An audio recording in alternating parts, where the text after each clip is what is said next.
पन्हाळा तालुक्यातील वारणा नगरच्या तात्यासाहेब कोरे सहकारी साखर कारखान्यानं चालू वर्षीचा ऊस दर जाहीर न करताच यंदाचा गळीत हंगाम सुरू केलाय।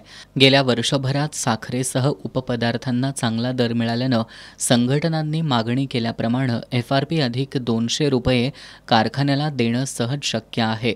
त्यामुळे शेतकरी संघटनेच्या मागणीवरून चालू हंगामातील दर जाहीर करून मागील हंगामातील SRFनुसार मिळालेला नफा ऊस उत्पादकांना देऊन साखर कारखाना सुरू करायला हवा होता। मात्र कारखाना व्यवस्थापनानं यंदाचा ऊस दर जाहीर न करताच गाळप सुरू केल्यानं आज पारगाव इथं स्वाभिमानी शेतकरी संघटनेनं कारखान्याकडे होणारी ऊस वाहतूक रोखून धरली।